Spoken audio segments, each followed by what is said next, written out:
There she is. I wonder how you'll like her." I roused myself. We were entering a little cove encircled by trees, and approaching a light which flickered in the rigging of a small vessel, whose outline gradually defined itself. "Keep her off," said Davies, as we drew alongside. In a moment he had jumped on deck, tied the painter, and was round at my end. "You hand them up," he ordered, "and I'll take them." It was a laborious task, with the one relief that it was not far to hand them, a doubtful compensation, for other reasons distantly shaping themselves. When the stack was transferred to the deck, I followed it, tripping over the flabby meat parcel, which was already showing ghastly signs of disintegration under the dew. Hastily there floated through my mind my last embarkation on a yacht, my faultless attire, the trim gig and obsequious sailors, the accommodation ladder flashing with varnish and brass in the August sun, the orderly snowy decks, and basket chairs under the awning aft. What a contrast with this sordid midnight scramble over damp meat and littered packing cases! The bitterest touch of all was a growing sense of inferiority and ignorance which I had never before been allowed to feel in my experience of yachts. Davies awoke from another reverie over my portmanteau to say, cheerily, "I'll just show you round down below first, and then we'll stow things away and get to bed." He dived down the companion ladder, and I followed cautiously. A complex odour of paraffin, past cookery, tobacco, and tar saluted my nostrils. "Mind your head," said Davies, striking a match and lighting a candle, while I groped into the cabin. "You'd better sit down.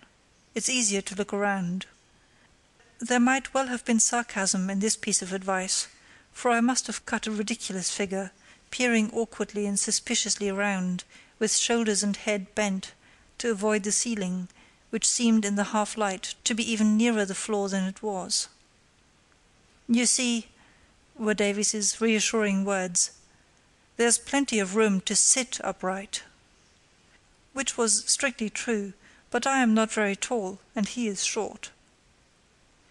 "Some people make a point of headroom, but I never mind much about it. That's the centreboard case," he explained, as in stretching my legs out, my knees came into contact with a sharp edge.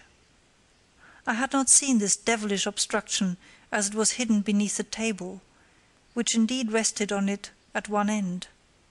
It appeared to be a long, low triangle running lengthways with the boat and dividing the naturally limited space into two. You see, she's a flat-bottomed boat, drawing very little water without the plate. That's why there's so little headroom. For deep water you lower the plate, so in one way or another you can go practically anywhere. I was not nautical enough to draw any very definite conclusions from this, but what I did draw were not promising. The latter sentences were spoken from the forecastle, whither Davies had crept through a low sliding door, like that of a rabbit hutch, and was already busy with a kettle over a stove which I made out to be a battered and disreputable twin brother of the No. 3 Rippingille. "It'll be boiling soon," he remarked, "and we'll have some grog." My eyes were used to the light now, and I took in the rest of my surroundings, which may be very simply described. Two long cushion-covered seats flanked the cabin, bounded at the after end by cupboards, one of which was cut low to form a sort of miniature sideboard, with glasses hung on a rack above it. The deck overhead was very low at each side, but rose shoulder-high for a space in the middle, where a coach-house roof with a skylight gave additional cabin space. Just outside the door was a fold-up washing-stand. On either wall were long net racks holding a medley of flags, charts, caps, cigar-boxes, hanks of yarn, and such like. Across the forward bulkhead was a bookshelf crammed to overflowing with volumes of all sizes, many upside down and some coverless. Below this were a pipe rack, an aneroid, and a clock with a hearty tick. All the woodwork was painted white, and to a less jaundiced eye than mine, the interior might have had an enticing look of snugness. Some kodak prints were nailed roughly on the after bulkhead, and just over the doorway was the photograph of a young girl. "That's my sister," said Davies, who had emerged and saw me looking at it. "Now, let's get the stuff down." He ran up the ladder, and soon my portmanteau blackened the hatchway, and a great straining and squeezing began. "I was afraid it was too big," came down. "I'm sorry, but you'll have to unpack on deck. We may be able to squash it down when it's empty." Then the wearisome tale of packages began to form a fresh stack in the cramped space at my feet, and my back ached with stooping and moiling in unfamiliar places. Davies came down, and with unconcealed pride introduced me to the sleeping cabin. He called the other one the saloon. Another candle was lit, and showed two short and narrow berths with blankets, but no sign of sheets. Beneath these were drawers, one set of which Davies made me master of, evidently thinking them a princely allowance for space for my wardrobe. "You can chuck your things down the skylight onto your berths as you unpack them," he remarked. "By the way, I doubt if there's room for all you've got. I suppose you couldn't manage—" "No, I couldn't," I said shortly. The absurdity of argument struck me. Two men, doubled up like monkeys, cannot argue. "If you'll go out, I shall be able to get out too," I added. He seemed miserable at this ghost of an altercation, but I pushed past, mounted the ladder, and in the expiring moonlight unstrapped that accursed portmanteau, and, brimming over with irritation, groped among its contents, sorting some into the skylight, with the same feeling that nothing mattered much now, and it was best to be done with it. Repacking the rest with guilty stealth, ere Davies should discover their character, and strapping up the whole again.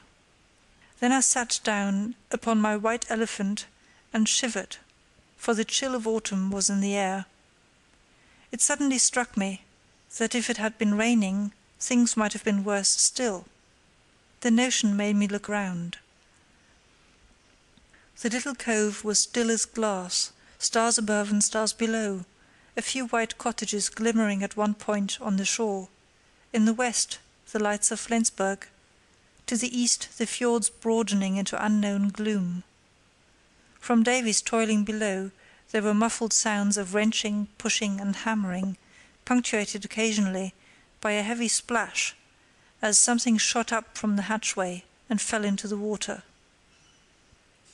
How it came about I do not know.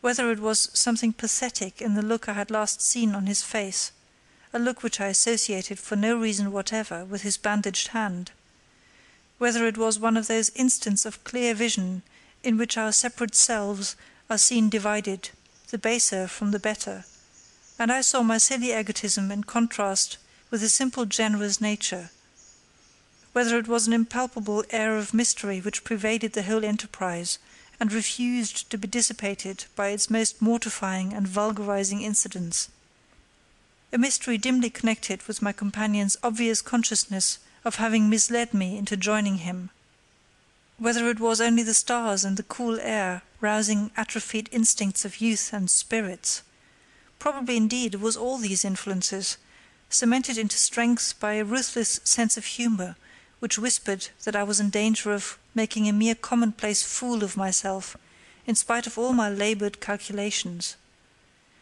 But whatever it was, in a flash my mood changed. The crown of martyrdom disappeared, the wounded vanity healed, that precious fund of fictitious resignation drained away, but left no void.